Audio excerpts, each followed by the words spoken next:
오늘의 사연 시작하겠습니다. 안녕하세요. 돌이킬 수 없는 실수를 해버린 결혼 2년차 남자입니다. 올해로 32살이고요. 갑작스럽게 같이 살게 된 처형 때문에 이게 무슨 일인지 싶네요. TV에서나 보던 말도 안 되는 막장 드라마가 따로 또 있나 싶습니다. 와이프와는 2년이라는 시간 동안 연애를 했고 결혼을 하게 되었습니다. 아내와 사이가 나쁘거나 하지도 않는데 정말 이런 일이 생기다니 너무 갑작스럽네요. 아내는 모델같이 큰 키와 제가 보기에는 연예인 뺨치게 예쁜 외모를 가졌습니다. 실제로 승무원을 준비하고 있었기도 했고요. 그래서 사실 첫 인상 자체는 그런 예쁜 외모 때문에 오히려 더 어렵게 느껴지기도 했습니다. 주변에 남자들도 많았고 아내가 여기저기 놀러다닌 곳 사진들을 보면 돈 한두 푼 가지고는 다녀오기도 힘든 곳이었고 가끔씩은 정말 억소리 나는 외제차 안에서 사진을 찍어서 올린 적도 많은데 당연히 그 차가 와이프의 차는 아니었고 와이프와 같이 여기저기 놀러다니는 사람들의 차였죠. 저는 그 사람들이 아내의 여자친구라고 생각하지 않았습니다. 당연히 아내의 미모의 아내를 어떻게 해보려는 남자들이라고 생각을 했어요. 감히 제가 넘보기 힘든 사람이라고 생각했는데 왜인지는 모르겠는데 그런 수많은 남자들 중에서도 아내는 저를 남자친구로 택했고 그리고 그렇게 저와 연애를 이어오다가 결혼까지 하게 되었습니다. 아내의 화려한 일상과는 다르게 아내의 집은 그렇게 잘 사는 것처럼 보이지 않았어요. 정말 지금도 그 당시 아내의 사진을 보면 1박에 몇십만 원 하는 데서 호캉스를 즐기거나 옆에 누가 탄 건지는 모르지만 정말 호화로운 외제차들이며 풀빌라에서 찍은 사진들이 한두 장이 아닙니다. 거기에 아내가 먹은 음식들을 보기만 해도 당장 국밥집에서 정식으로 시키고 싶은데 돈 생각하느라 그냥 국밥만 시켜 먹는 제가 무색할 정도로 한 끼에 몇십만 원씩 하는 곳에서 찍은 사진들도 잔뜩이었습니다. 그래서 막연하게 저는 아내의 집이 엄청 잘 사는 집인 줄 알았어요. 그런데 저희 집이랑 형편이 비슷하더라고요. 그래도 아내는 많이 겸손한 성격이었고 저나 제 주변 지인들부터 저희 부모님에게도 너무 잘하는 사람이었습니다. 그래서 아내의 그런 과거를 예상하면서도 결혼을 하기로 결심을 했던 것이고요. 특히 저희 어머니가 조금 유별나신데 아내를 처음 봤을 때 외모가 이쁜 건 칭찬을 해주셨지만 직장이 따로 없는 걸 알고는 아주 우습게 보시면서 무시하는 발언을 하신 적이 있거든요. 우리 아들은 사자 들어가는 전문직 며느리를 보게 해주고 싶었다고 하시면서요. 저는 솔직히 그때 결혼이 뒤집어질까봐 엄청 긴장했는데 아내는 별로 대수롭게 생각하지 않았어요.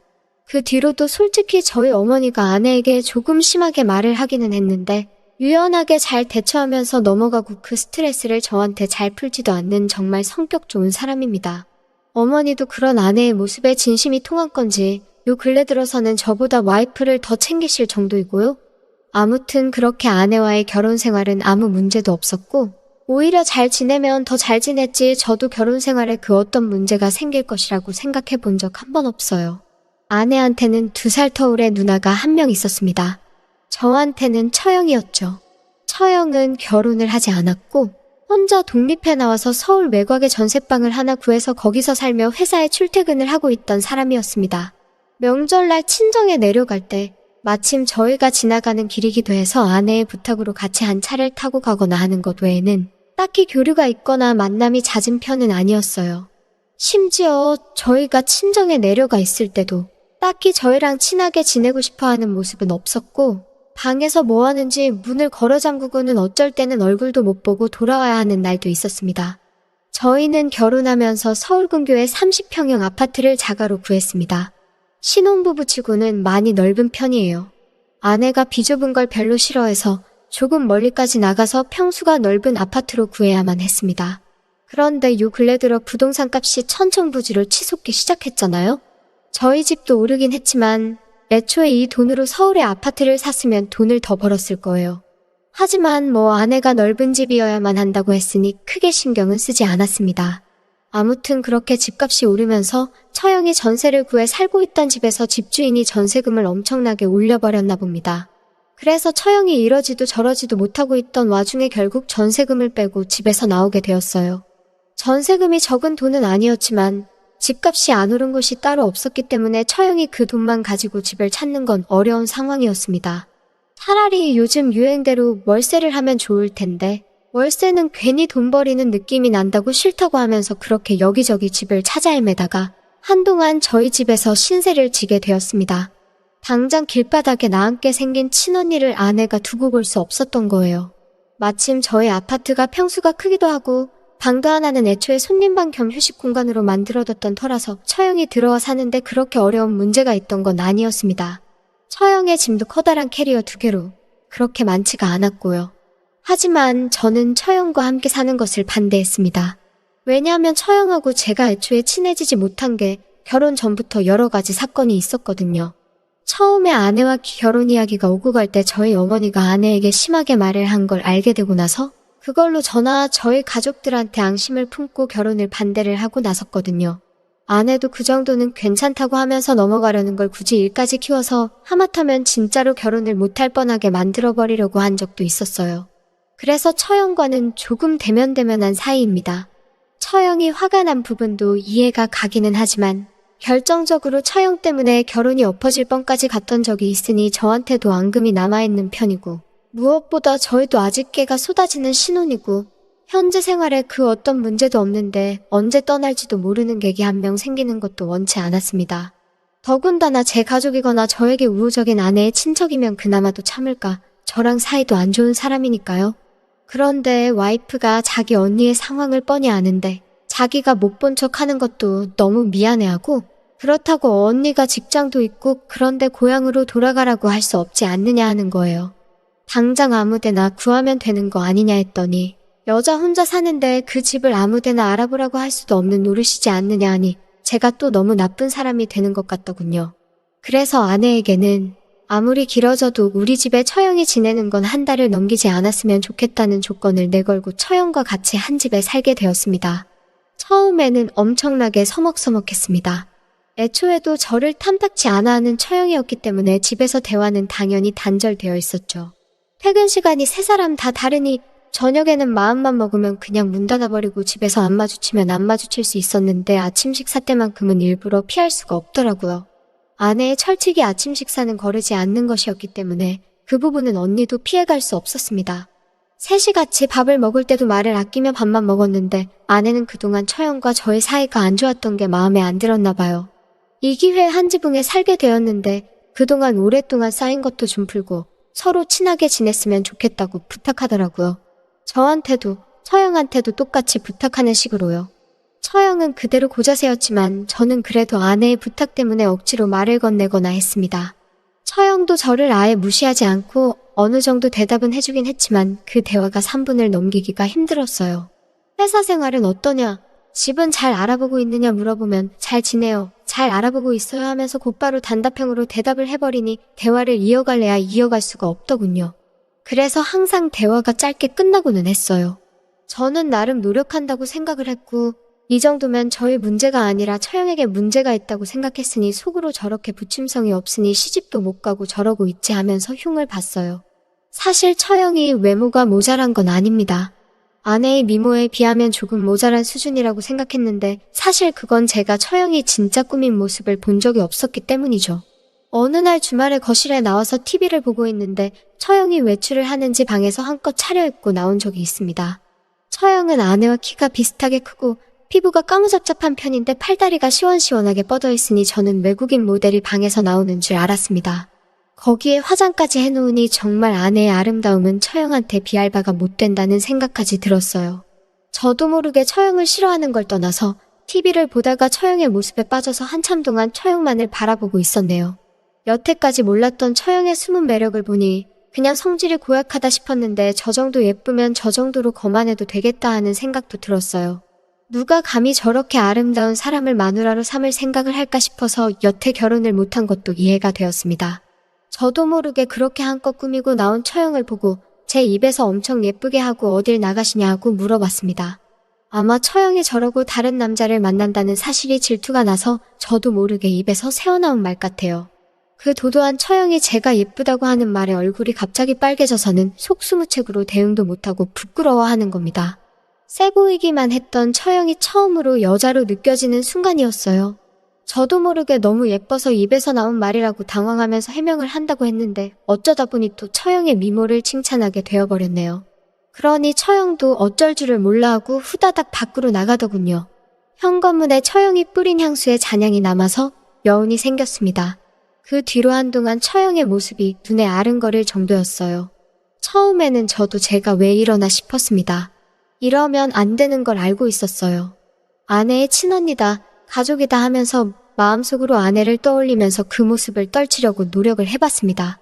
그런데 아내를 떠올릴 때면 묘하게 닮으면서도 닮지 않은 두 사람이 겹쳐 보이면서 결국엔 처형의 모습을 상상하게 되더라고요. 언젠가 책에서 읽었는데 남자들은 원래 평소에 이성으로 생각하지 않던 사람에게서 이성적인 매력을 느끼게 된다면 심리적으로 더 그 사람에 대한 마음이 커질 수밖에 없다는 걸 읽었던 게 떠올랐습니다. 처음에는 이게 뭔 소린가 했는데 제가 겪어보니 이 상황이 딱 그것과 똑같았어요. 저도 모르게 자꾸 처형을 가족이 아닌 남자 대 여자로 처형을 대하기 시작했습니다. 저도 미쳤었죠. 같이 사는 처형을 볼 때마다 안 된다는 생각보다 총각 시절로 돌아간 것만 같은 그 기분에 취해서 그때부터는 저도 집에 있을 때 옷도 잘 때 편한 옷을 입은 듯 하면서도 조금 꾸미듯이 하고 있었고 밥 먹을 때도 혹시 이빨에 고춧가루라도 끼지 않을까 조심조심 먹었습니다. 처형은 아침 식사를 하기 전 동네 근처를 한 바퀴 뛰고 오는데 괜히 저도 요즘 몸이 무거워진 것 같다고 하면서 같이 한 바퀴 뛰자고 하거나 처형이 다니던 회사가 제가 다니는 회사와 같은 방향이라 아침에 혹시 같이 차를 타고 출근하지 않겠냐고 물어보던가 했어요. 보기 좋게 거절당했지만 그래도 계속해서 처형에게 접근을 했습니다. 다행스럽게도 아내는 이런 모습을 제가 처형과 친해지려고 노력하는 모습으로 봐줘서 그 어떤 의심도 받지 않았어요. 예정된 한 달이 지나가는 시점에서 처형은 집을 끝내 구하지 못했습니다. 아내가 제 눈치를 보면서 처형이 더 머물기를 물어보고 싶어 했는데 저도 속으로는 처형과 더 지내게 되었다니 기분이 썩 좋았습니다.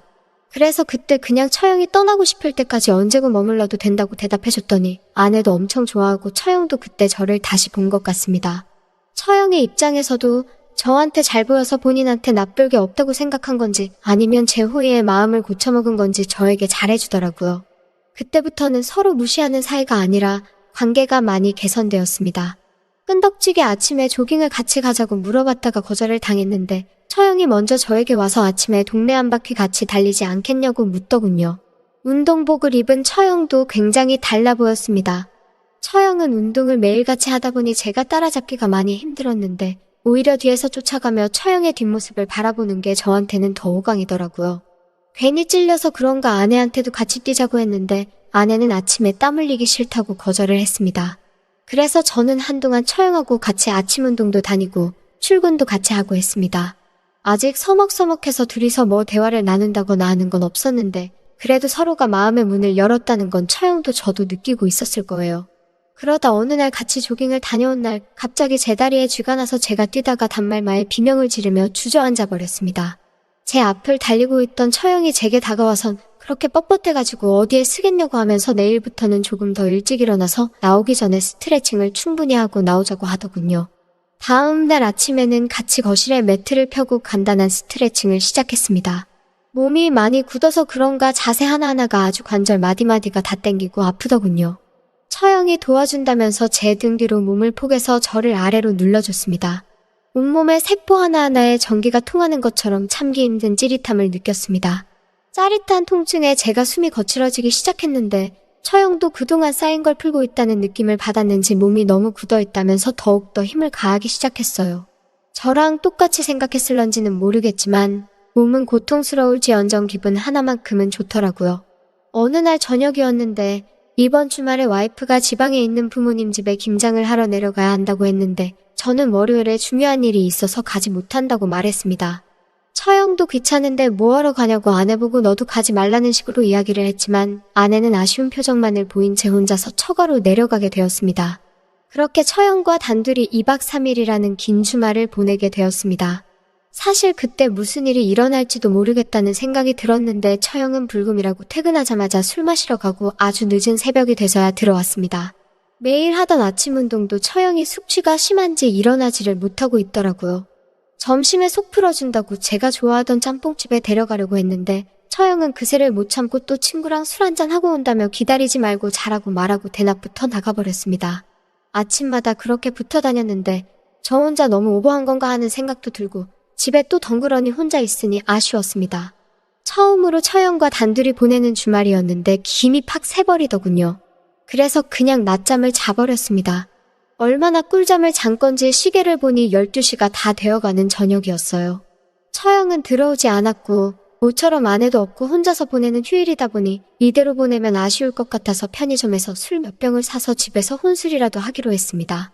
먹을 준비를 다 하고 텔레비전을 아무거나 틀어놓고 혼자서 술을 마시기 시작했습니다. 같이 마셔주는 사람도 없고 안주 하나 집어먹을 때마다 술 한 모금씩 해서 그런가 취기가 빨리 오르더라고요. 그렇게 혼자 몇 병을 비운 것 같은데 문이 열리는 소리가 들리고 처형이 들어오더라고요. 처형도 술이 좀 되어 보였는데 안 자고 술 마시고 있는 저를 보고 훔친 놀라는 느낌이 들었습니다. 오셨냐고 저도 대충 인사하고 텔레비전에서 보던 영화를 보면서 술을 마시고 있었는데 처형은 제 인사도 안 받고 바로 씻으러 가더군요. 똑바로 걷지 못하고 비틀대는 게 처형도 밖에서 술을 잔뜩 마시고 온 것처럼 보였습니다. 거실에서 마시고 있다 보니 샤워기에서 나오는 물줄기 소리가 들려오는데 괜히 긴장이 되더라고요. 처형은 순식간에 뒤도 안 돌아보고 방으로 들어갔고 다시 쓸쓸히 혼자 술을 마시고 있었습니다. 5분 정도가 지났는데 방문이 열리는 소리가 들리고 처형이 방에서 나오더라고요. 술이 조금 더 땡겨서 그러는데 같이 마셔도 되겠냐고 물어보더군요. 별 생각 없이 그렇게 처형하고 같이 술을 마시게 되었습니다. 처형이 평소와는 다르게 먼저 말도 걸어주고 분위기가 괜찮았습니다. 텔레비전에서 해주는 외국 영화가 재밌어서 둘이서 거기에 흠뻑 빠져서 보고 있는데 갑자기 영화 장면이 주인공 둘이서 사랑을 나누는 장면이 나오기 시작했습니다. 영화상으로는 1분도 안 되는 시간이었을 건데 체감하기에는 1시간이 넘는 것 같았습니다. 장면이 넘어가고 나니 처형이 어느새 제 옆에 가까이 앉아 있었습니다. 그리고 누가 먼저라고 할 것 없이 너무 자연스럽게 처형과 저는 영화에서 본 장면을 그대로 재현을 하고 있었습니다. 다음 날 아침에 잠에서 깨니까 언제 왔는지 제 침대 위더라고요. 머리는 깨질 듯이 아픈데 전날에 처형과 무슨 일이 있었는지는 너무나도 생생하게 기억이 났습니다. 처형도 실수일 거라 생각하고 아무 일도 없었다는 듯이 넘기지 않겠나 하고 방문을 열고 나갔는데 처형은 과감한 복장으로 저에게 해장을 시켜준다면서 냉장고에 있는 것들로 국을 끓이고 있었습니다. 여자란 게 묘한 게 처음이 어렵지 그 다음은 말도 아니더라고요. 같이 마주 앉아 밥을 먹으면서 우리 이제 어떻게 하죠 뭐 이런 이야기를 했는데 걱정 말라고 큰 문제 없을 거라고 오히려 저를 안심시켜주더군요. 그러고 나서 결국 저녁에도 그 일에 관련된 이야기를 한다며 밖에서 술을 사와 둘이서 또 마시고 있었고 그날도 자연스럽게 처형의 방으로 들어가게 되었습니다. 그렇게 처형과 저의 사이는 어느 때보다 가까워졌고 아내가 또 주말 아침에 잠깐 다녀올 곳이 있다고 하기에 처형과 저는 서로 눈빛으로 사인을 주고 받았습니다. 옛말 틀린 게 하나도 없는 게 꼬리가 길면 잡힌다거나 하는 말이 괜히 있는 게 아닌 것 같습니다. 아내가 나가고 자연스럽게 처형과 함께 방으로 들어갔는데 10분쯤 지났나 아내가 방문을 확 열고 둘이 지금 뭐 하는 거냐고 소리를 지르더라고요. 두 사람이 너무 가까워지니 아내가 뭔가 이상하다고 느낀 겁니다. 와이프 앞에서 우리 둘은 얼음처럼 굳어버렸고 아내는 화를 이기다 못해 실신했습니다. 아내를 부축해서 얼음찜질하고 마사지를 해서 와이프가 정신을 차리고 일어났는데 그때부터 아내가 집안에 있는 것들을 다 때려부수기 시작하고 죽어버리겠다고 난리가 난 거죠. 양가 어른들 오셔서 집에서 아주 한바탕 난리가 나고 처형은 친구 집으로 피신한 상태입니다. 처형 또한 잘못했다고 반성하고 있다고 그러고 있는 상황이고 저도 집을 나와서 차에서 자고 하면서 시간을 보냈습니다. 이렇게 밖에서 지낸 지 2주가 지난 상황인데 전화는 한 통도 없고 너무 고요해서 더욱 더 두렵네요. 저는 어떻게 해야 하나요?